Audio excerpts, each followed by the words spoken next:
चलो बेटा सोने चलो, अब सोने का समय हो गया है। पापा, आपने तो आज बेड टाइम स्टोरी बताई ही नहीं। आज बहुत थक गया हूं बेटा, आज नहीं कल बताऊंगा। नहीं पापा, बताइए ना पापा। ओके सुनो। एक बार गौतम नाम का एक धूर्त और दुष्ट व्यापारी रहता था।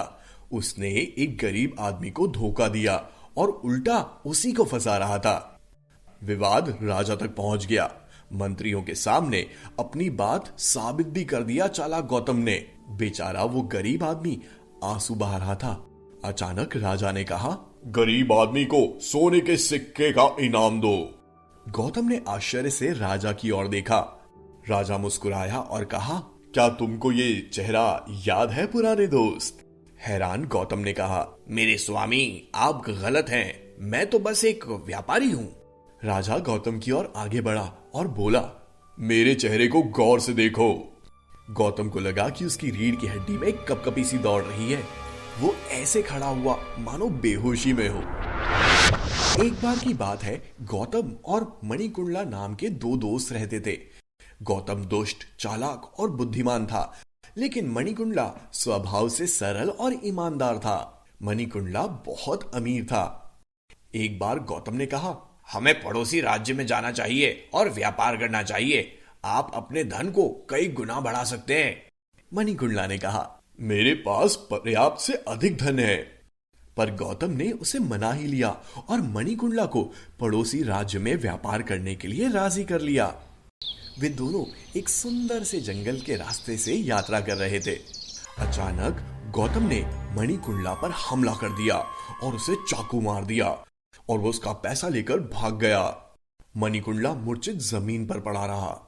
अचानक मानो मणिकुंडला गहरी नींद से जागे और देखा कि कोई राजा उन्हें देखकर मुस्कुरा रहा है। उसने पूछा, मैं कहाँ हूं? मैं नर्क में हूं या स्वर्ग में? आप भगवान यम हैं?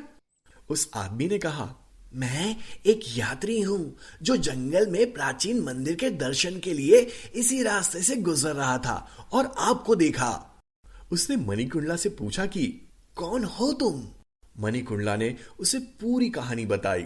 फिर मणिकुंडला ने हैरान होकर पूछा, आपने मुझे कैसे बचाया? मेरे शरीर पर कोई घाव नहीं है, ये एक चमत्कार है।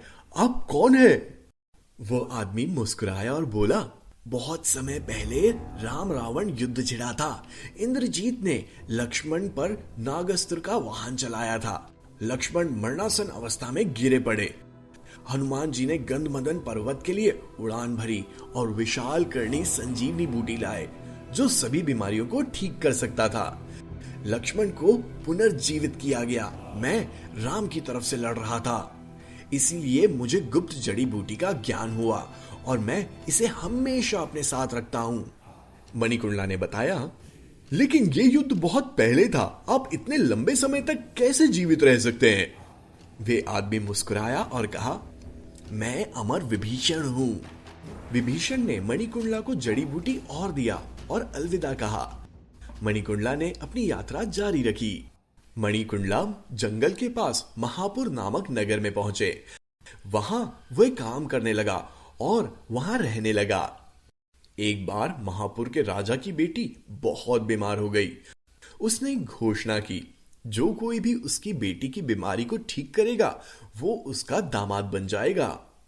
मणिकुंडला महाराज के दरबार में गया जादुई संजीवनी बूटी लेकर और उससे राजकुमारी ठीक हो गई। मणिकुंडला ने गौतम से कहा, अजीब छोटी सी दुनिया है ना प्यारे दोस्त। कभी भी अपना कर्म खराब नहीं करना, वरना आपका कर्मा वापस आ ही जाता है। अच्छे को अच्छा और बुरे का बुरा ही होता है।